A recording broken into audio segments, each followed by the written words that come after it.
बिस्मिल्लाहिर्रहमानिर्रहीम। Dear students, पिछले lecture में हमने मोल, एवोगैड्रो नंबर और मोलर मास के बारे में पढ़ा था। तो आज हम नंबर ऑफ मोल को कैलकुलेट करने के लिए डिफरेंट फार्मूलेस पढ़ते हैं।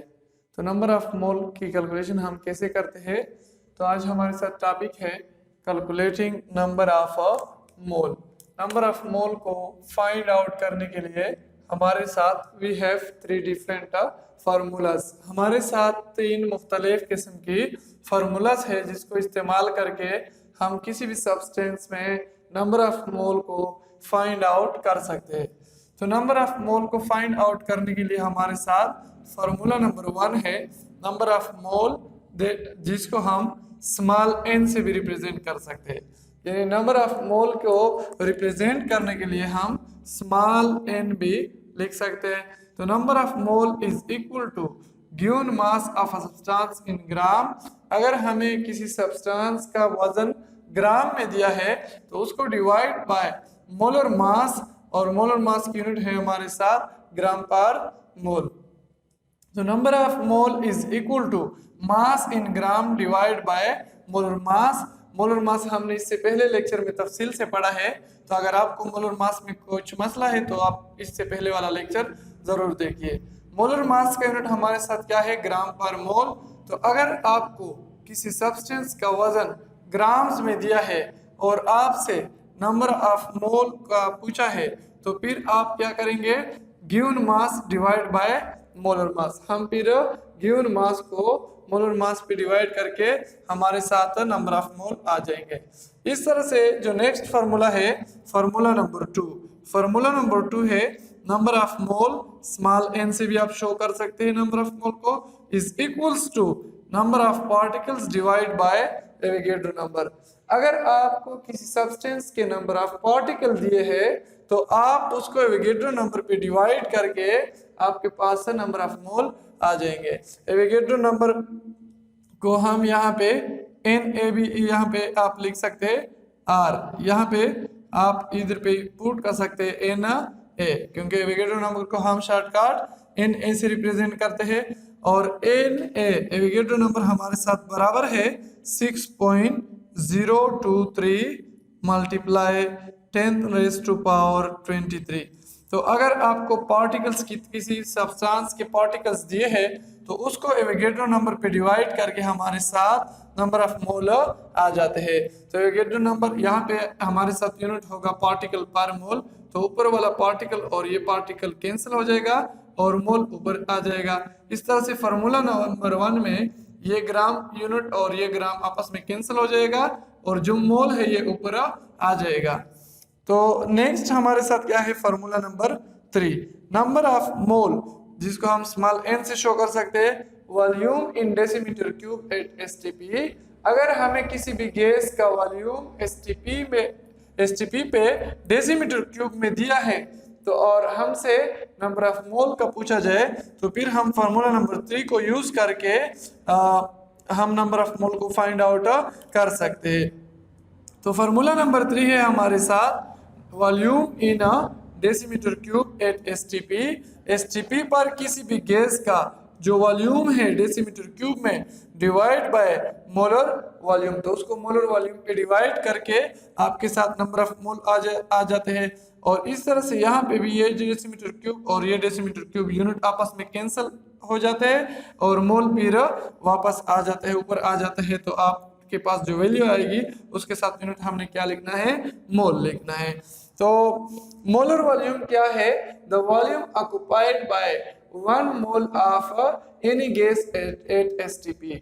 Standard temperature and pressure, STP का मतलब है स्टैंडर्ड टेम्परेचर एंड प्रेशर पे किसी भी गैस का 1 मोल जो वॉल्यूम ऑक्युपाई करता है उसको हम क्या बोलते हैं, molar volume, and that is numerically equals to 22.4 decimetre cube 47 decimetre cube. और ये एक स्टैंडर्ड है। मोलर वॉल्यूम जो है ये चेंज नहीं होता, हर एक गैस जो भी गैस है तो STP पे 22.47 डेसीमीटर क्यूब वॉल्यूम ऑक्युपाई करता है। तो यहाँ पे एस का मतलब है स्टैंड, पी टेम्परेचर हमारे साथ जो स्टैंडर्ड टेम्परेचर है 273.15 kelvin, that is equals to 0 degree Celsius. तो आप अगर आपने किसी कोई फॉर एग्जांपल आपके पास एक कंटेनर है और उस कंटेनर में आपने 1 मोल गैस रखा है, 1 मोल गैस रखा है, जो भी गैस है, और इसके ऊपर जो प्रेशर अप्लाइड है, प्रेशर आपके साथ अप्लाइड है 1 एटमॉस्फेयर, 1 atm प्रेशर आपने अप्लाइड किया है, या 1 atm is equal to 760 millimetre of Hg। तो जब हम इसके ऊपर स्टैंडर्ड प्रेशर अप्लाई करते हैं और जो टेम्परेचर है, टेम्परेचर हमने यहाँ पे स्टैंडर्ड रखा है 273.15 केल्विन। अब यहाँ पर इस गैस का जो वॉल्यूम बनता है, तो वॉल्यूम कितना आएगा, वॉल्यूम हमारे साथ 22.47 डेसीमीटर क्यूब के बराबर इसका वॉल्यूम आएगा, और इसको हम क्या बोलते हैं, मोलर वॉल्यूम बोलते हैं। तो मोलर वॉल्यूम किसी भी गैस का एसटीपी पर क्या है, कांस्टेंट है। तो अगर हम गैसेस के साथ डीलिंग करते हैं, गैसेस के साथ कैलकुलेशन करते हैं और गैस का वॉल्यूम हमें दिया है, तो हम नंबर ऑफ मोल को फार्मूला नंबर 3 यूज करते हुए फाइंड आउट कर सकते हैं। Given volume of a gas divide by molar volume at STP. इस तरह से अगर नंबर ऑफ पार्टिकल दिए हैं तो एवोगैड्रो नंबर पे तकसीम करके हमारे साथ नंबर ऑफ मोल आ जाते हैं, और अगर हमें मास दिया गया है तो मोलर मास पे डिवाइड करने से हमारे साथ नंबर ऑफ मोल आ जाते हैं। तो डियर स्टूडेंट्स, यहाँ पे इन 3 फॉर्मूलाज को रीअरेंज करके हम दूसरा फॉर्म भी दे सकते हैं, इसका दूसरा शक्ल भी बना सकते हैं। यहाँ पे तो हम नंबर ऑफ मोल को फाइंड आउट करने के लिए फॉर्मूला यूज कर सकते हैं, लेकिन कभी कभार ऐसा होता है कि नंबर ऑफ मोल गिवन होता है और मोलर मास हम कैलकुलेट कर लेते हैं, और कभी कभी हमसे मास ऑफ अ सब्सटेंस पूछा जाता है, तो फिर आपने इस साइड पे भी मोलर मास से डिवाइड करना है और इस साइड को भी मोलर मास पे डिवाइड करना है। तो ये मोलर मास आपस में कैंसिल आउट होकर यहाँ पे मास इन ग्राम हमारे साथ बराबर हो जाएगा। फिर इस फार्मूले का जो रीअरेंज फॉर्म आएगा वो हमारे साथ इस तरह से आएगा, R, यहाँ पे R आप लिख सकते हैं। तो आपके साथ इस फार्मूला नंबर 1 का ऑन रीअरेंजिंग, अगर हम इसमें रीअरेंजिंग कर ले तो मास इन ग्राम, अगर किसी सब्सटेंस का हमने मास को फाइंड आउट करना है तो फिर ये हमारे साथ बराबर होगा मोलर मास। मोलर मास का यूनिट भी आप इसके साथ लिखते जाए, फिर आपको यूनिट कैंसिल करते हुए कंफ्यूजन नहीं होगी, और multiplied by number of mole, multiplied by number of मोल, और मोल का यूनिट क्या होता है, मोल होता है। तो ये ऊपर वाला मोल और ये मोल आपस में कैंसिल आउट हो जाता है, और नंबर ऑफ मोल अगर आपके पास 1 मोल है तो मोलर मास पे डिवाइड करने मल्टीप्लाइड करने से हमारे साथ मास इन ग्राम आ जाता है। तो फार्मूला नंबर 1 की ये रीअरेंज फॉर्म है, सेकेंड फॉर्म है। इस तरह से अगर हमसे नंबर ऑफ पार्टिकल का पूछा जाए और नंबर ऑफ मोल गिवन हो तो फिर एवोगैड्रो नंबर से आप इस साइड को भी मल्टीप्लाई करेंगे और इस साइड को भी आप एवोगैड्रो नंबर से मल्टीप्लाई करेंगे, तो इस फार्मूला का भी हमारे साथ सेकेंड फॉर्म बन सकता है। सिमिलरली हमारे साथ फार्मूला नंबर 3 का अगर आपसे वॉल्यूम इन डेसीमीटर क्यूब पूछा जाए और नंबर ऑफ मोल गिवन हो तो फिर उसको आप मोलर मास और इन दो वैल्यूज को यूज करते हुए हम वॉल्यूम इन डेसीमीटर क्यूब को फाइंड आउट कर सकते हैं। तो डियर स्टूडेंट्स, आपकी फर्स्ट ईयर की किताब में हमारे साथ एग्जांपल नंबर 1.1 है, how many moles are there in 60 grams of sodium hydroxide. एक कंपाउंड हमें दिया है कि सोडियम हाइड्रोक्साइड अगर 60 ग्राम आप ले ले तो इसमें how many moles are there, यहाँ पे कितने नंबर ऑफ मोल मौजूद होते हैं। तो ये हमारे पास गिवन डेटा है, एंड हाउ मेनी मोल्स ये हमारे साथ क्या है, रिक्वायर्ड है। तो गिवन क्या है, गिवन है हमारे साथ गिवन डेटा। तो गिवन डेटा है, गिवन डेटा हमारे साथ है 60 mass of NaOH, sodium hydroxide का मास हमें दिया है, कितना दिया है 60 ग्राम। और रिक्वायर्ड क्या है, हमसे क्या पूछा है, रिक्वायर्ड। तो रिक्वायर्ड है number of mole, number of मोल का हमसे पूछा गया है। तो हम यहाँ पे डियर स्टूडेंट्स फार्मूला नंबर 1 को यूज करके नंबर ऑफ मोल को फाइंड आउट कर सकते हैं by using formula number 1, by using formula 1। Formula 1 क्या है हमारे साथ, नंबर ऑफ मोल। तो फार्मूला नंबर 1 को यूज करने से पहले हम यहाँ पे क्या फाइंड आउट करते हैं, मोलर मास, क्योंकि फार्मूला नंबर 1 में हमारे साथ मोलर मास यूज होता है। तो molar mass of sodium hydroxide, तो molar mass of sodium hydroxide आपने कैसे फाइंड आउट करना है, रिलेटिव फार्मूला मास। तो यहाँ पे 23 relative atomic mass of sodium plus 16 relative atomic mass of oxygen plus 1 relative atomic mass of hydrogen. तो इसको ऐड करके मोलर मास हमारे साथ आ जाएगा 40 और मोलर मास का यूनिट क्या है, ग्राम पर मोल। अब बाय यूजिंग फार्मूला 1, अगर हम फार्मूला 1 को यूज करते हैं तो नंबर ऑफ मोल को रिप्रेजेंट कर सकते हैं हम स्मॉल n से, मास इन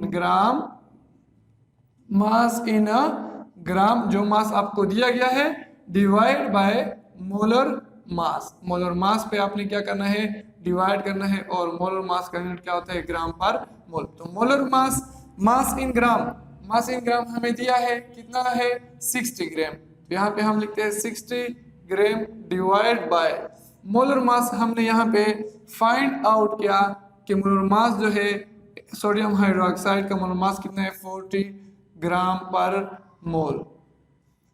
अब ग्राम और ग्राम आपस में कैंसल, और 60 यहाँ पे 0 के साथ कैंसिल हो गया, और ये फिर हमारे साथ 1.5 आता है। 6 को अगर आप 4 पे डिवाइड करें तो ये हमारे साथ 1.5 आता है। मोल जो है ये यहाँ पे फ्रैक्शन बार के नीचे है, आपको आसान करने के लिए मैं इस तरह से करता हूँ कि देखिए यहाँ पे मोल है, तो मोल को इस फ्रैक्शन बार के ऊपर जब हम करते हैं तो ये मोल इनवर्स बन जाता है, और दोबारा यहाँ पे इस फ्रैक्शन बार के ऊपर जब जाएगा तो फिर ये मोल बन जाएगा, प्लस में हो जाएगा।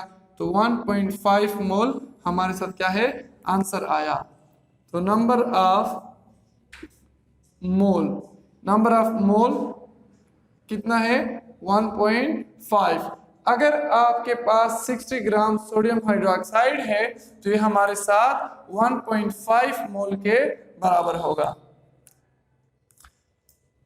इस तरह से डियर स्टूडेंट्स नेक्स्ट जो हमारे साथ एग्जाम्पल है, तो नेक्स्ट एग्जाम्पल है हमारे साथ, what is the mass of 0.5 moles of calcium carbonate. 0.5 moles हमें दिया है कैल्शियम कार्बोनेट, जो कि मार्बल का फॉर्मूला है।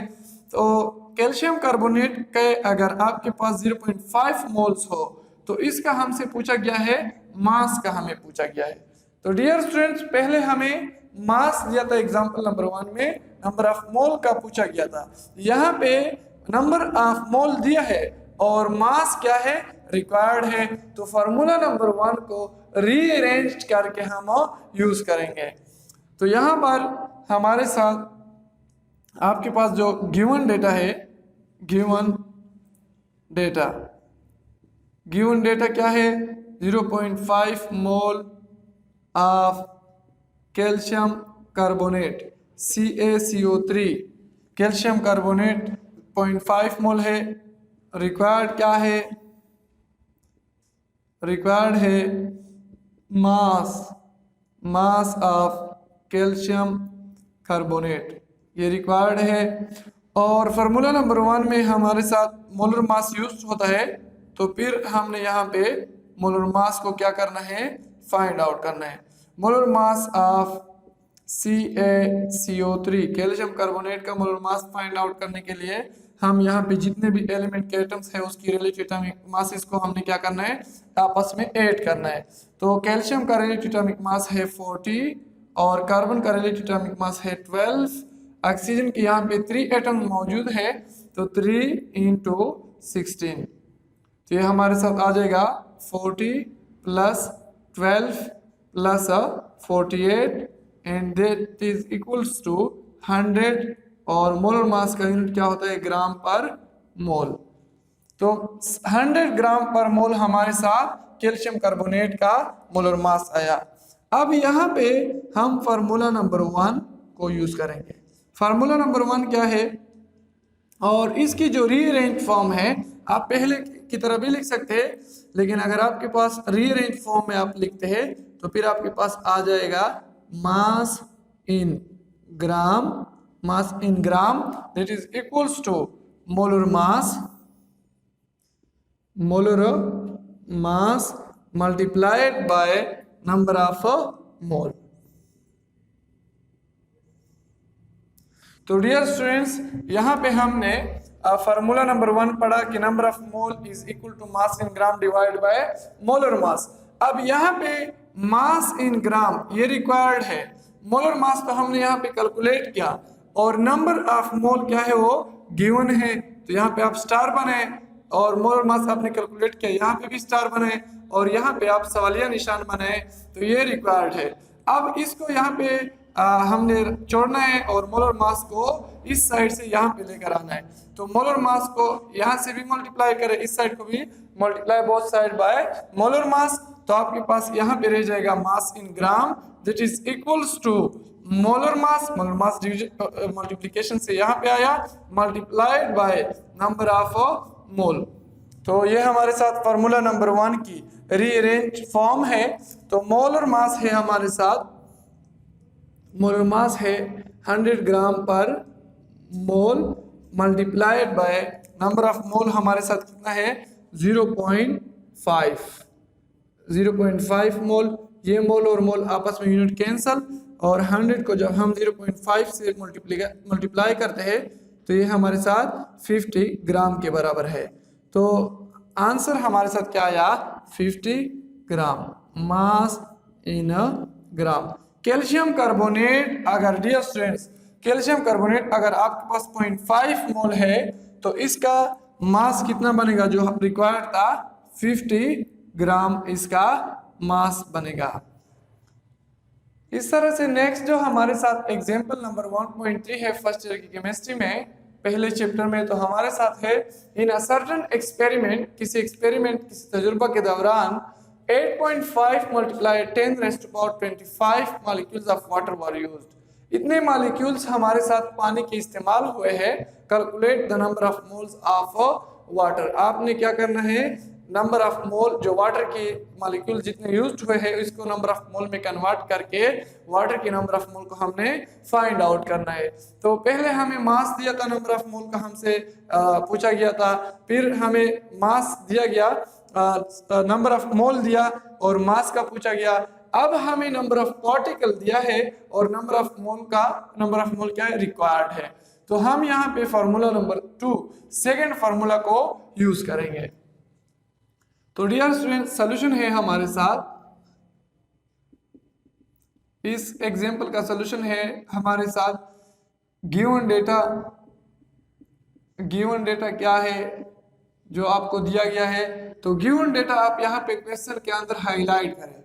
8.5 मॉलिक्यूल्स हमें दिए हैं, तो आप यहाँ पे लिखेंगे नंबर ऑफ पार्टिकल यानी कि मॉलिक्यूल की तादाद हमें दिया है। Number of particle of water कितना दिया है 8.50 मल्टीप्लाई 10⁻25 और रिक्वायर्ड क्या है, रिक्वायर्ड है हमारे साथ number of moles of water के नंबर ऑफ मोल को हमने फाइंड आउट करना है। तो यहाँ पे आप लिखेंगे बाय यूजिंग फार्मूला 2 को इस्तेमाल करते हुए, जो कि हमारे साथ है number of mole, small n से भी आप इसकी जगह पे स्मॉल n भी लिख सकते हैं, is equal to number of particles divide by Avogadro number. तो नंबर ऑफ पार्टिकल हमें दिया है 8.50 मल्टीप्लाई 10⁻25 पार्टिकल हमें दिया है।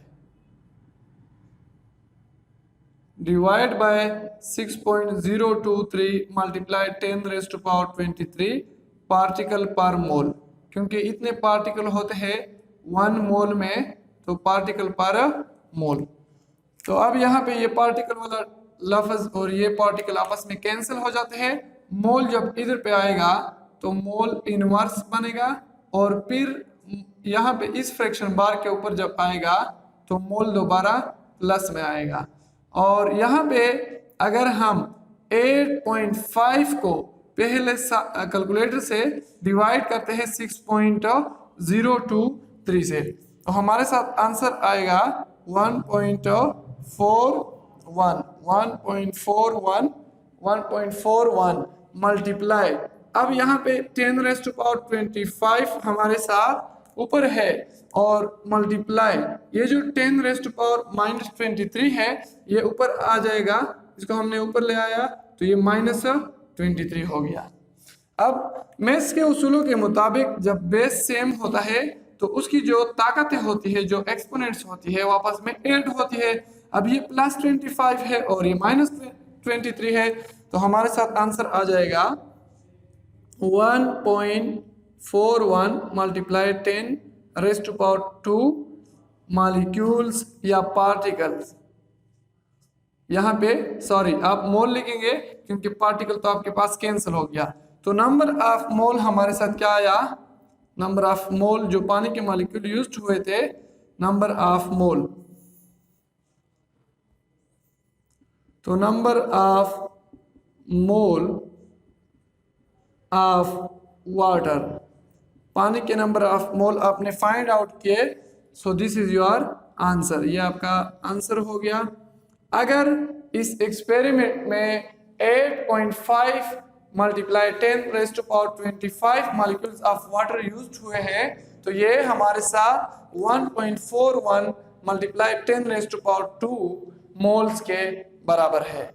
ये था आपके साथ एग्जाम्पल नंबर 1.3, जो कि नंबर ऑफ पार्टिकल हमें दिया था, एवोगैड्रो नंबर पे डिवाइड करके बाय यूजिंग फार्मूला 2 आपने number of moles of water को फाइंड आउट किया।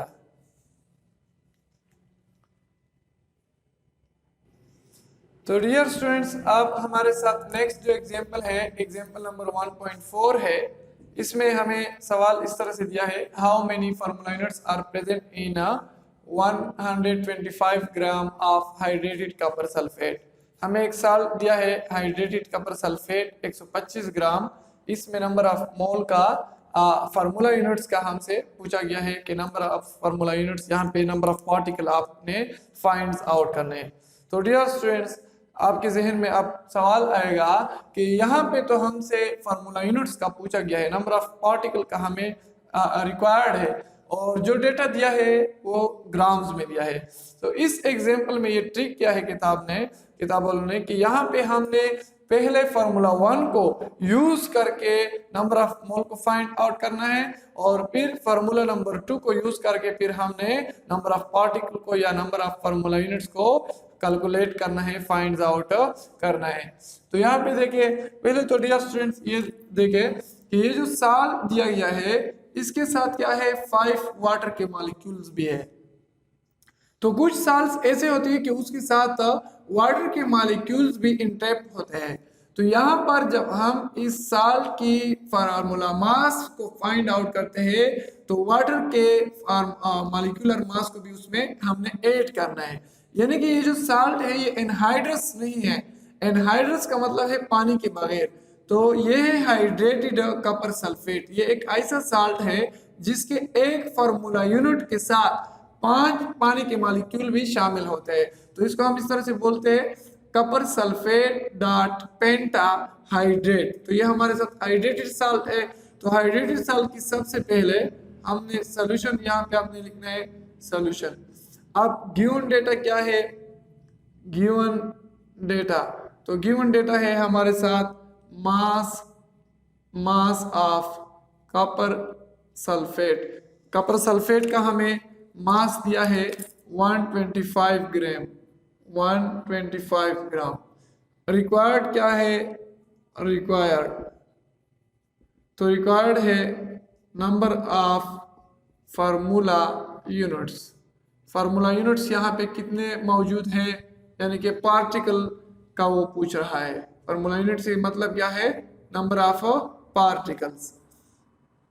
तो अब यहाँ पे हमें मोलर मास चाहिए, क्योंकि मैंने पहले नंबर ऑफ मोल को फाइंड आउट करना है। तो मोलर मास को कैलकुलेट करने के लिए molar mass of copper sulphate dot pentahydrate, copper sulphate dot pentahydrate की मोलर मास को सबसे पहले हमने फाइंड आउट करना है। कॉपर का रिलेटिव एटॉमिक मास है 64, सल्फर का है 32, ऑक्सीजन का है 16, तो 4 × 16 प्लस 5, और यहाँ पे पानी का जो मॉलिक्यूलर मास है वो 18 है। तो आप इस तरह से भी लिख सकते हैं और ऐसे भी कर सकते हैं कि 2 × 1 प्लस 16, तो ये ओवरऑल आपके पास आ जाएगा 90, 18.90, और ये हमारे साथ आता है 64 प्लस 32। तो डियर स्टूडेंट्स, कॉपर का रिलेटिव एटॉमिक मास है 64, ऑक्सीजन का सल्फर का रिलेटिव एटॉमिक मास है 32, और ऑक्सीजन का रिलेटिव एटॉमिक मास है हमारे साथ 16। तो यहाँ पे ऑक्सीजन के 4 एटम्स है तो 4 से मल्टीप्लाई करते हैं, और पानी के यहाँ पे हमारे साथ 5 मॉलिक्यूल्स है, तो 2 × 1 प्लस 16 ये 18 आएगा। 18 × 5 आप करते हैं तो ये आपके पास क्या आ जाएगा, 90 के बराबर होगा। तो इनको जब हम ऐड करते हैं तो 64 प्लस 32 प्लस 64 प्लस 90, ये हमारे साथ 250 के बराबर है, और मोलर मास की यूनिट क्या है, ग्राम पर मोल। अब यहाँ पे आप लिखेंगे बाय यूजिंग फार्मूला 1। फार्मूला 1 को हम यूज करके नंबर ऑफ मोल को फाइंड आउट करना है। तो हमारे साथ number of mole is equals to mass in gram divide by molar mass.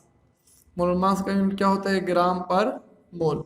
तो मास हमें दिया है 125 ग्राम, जो कि आपके पास यहाँ पे है 125, तो मैंने यहाँ पे 125 लिखा, डिवाइड बाय आपने मोलर मास को यहाँ पे फाइंड आउट किया है, तो है हमारे साथ 250 ग्राम पर मोल। तो ग्राम और ग्राम आपस में कैंसिल हुए, और 125 1 और ये 2, तो ये 1/2 होता है। 1/2 हमारे साथ 0.5 मोल के बराबर है। 1 को जब हम 2 पे डिवाइड करते हैं तो 0.5 मोल बनता है। तो यहाँ पे आपके पास नंबर ऑफ मोल आ गए। अब डियर स्टूडेंट्स, इस नंबर ऑफ मोल को यूज करके हम नंबर ऑफ पार्टिकल या नंबर ऑफ फार्मूला यूनिट्स को क्या करना है, हमने फाइंड आउट करना है, क्योंकि हमसे नंबर ऑफ फार्मूला यूनिट्स का पूछा है। कितने फार्मूला यूनिट्स प्रेजेंट है 125 gram copper sulphate dot pentahydrate में।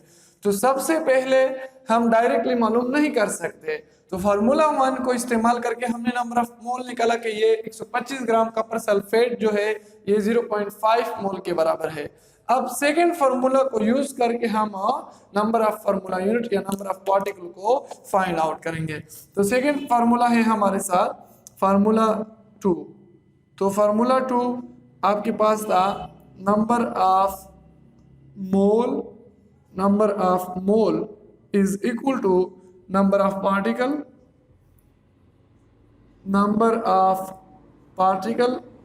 divide by number of particle divide by Avogadro number। तो अब यहाँ पे इस फार्मूला नंबर 2 को हम डायरेक्टली यूज नहीं कर सकते, क्योंकि यहाँ पे नंबर ऑफ मोल पार्टिकल जो है वो रिक्वायर्ड है, और नंबर ऑफ मोल जो है ये तो हमारे पास गिवन है, ये यहाँ पे मौजूद है। एवोगैड्रो नंबर भी हमें मालूम है, तो multiply both side bye Avogadro number यहाँ पे भी, और इस इक्वेशन के राइट और लेफ्ट दोनों साइड को हम एवोगैड्रो नंबर से मल्टीप्लाई करते हैं, तो ये एवोगैड्रो नंबर और ये आपस में कैंसिल, तो नंबर ऑफ पार्टिकल आपके पास बराबर होगा नंबर ऑफ पार्टिकल। तो नंबर ऑफ पार्टिकल हमारे साथ is equal to, number of particle किस चीज के बराबर है, Avogadro number multiplied by number of mole. Avogadro number multiply number of mole. तो एवोगैड्रो नंबर को हमने अब नंबर ऑफ मोल से मल्टीप्लाइड करना है। तो डियर स्टूडेंट्स, हमारे साथ एवोगैड्रो नंबर है 6.023 मल्टीप्लाई 10⁻23, और इसको हमने ज़रब किया 0.5 से।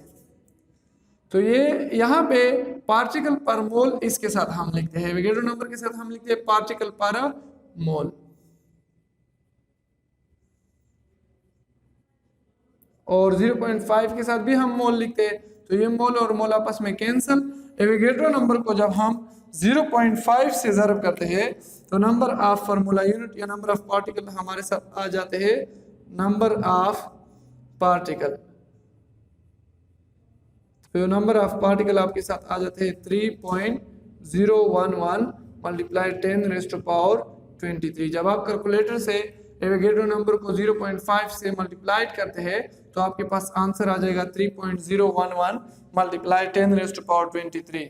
तो इसका मतलब ये है कि हमारे साथ यहाँ पे जो रिक्वायर्ड था कि नंबर ऑफ पार्टिकल हम आपने फाइंड आउट करने, तो यहाँ पे आपके साथ आंसर होगा 3.011 multiplied of formula units of copper sulfate dot pentahydrate. This is the your answer. तो ये हमारे साथ आंसर आया डियर स्टूडेंट्स।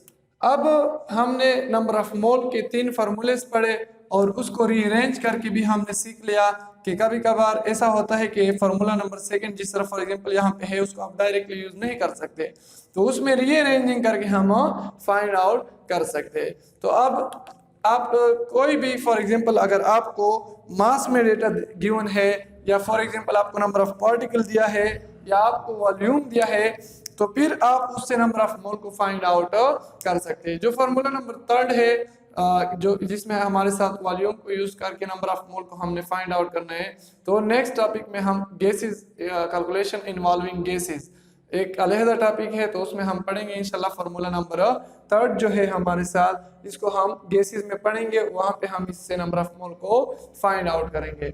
यहाँ पे सादा अल्फाज में ये जो आपके पास 3 फार्मूलेस है, तो फार्मूला नंबर 1 इस तरह का है कि आपके पास जो मास इन ग्राम है उसको आपने किस चीज पे डिवाइड किया, मोल और मास पे डिवाइड किया, तो आपके पास नंबर ऑफ मोल आए।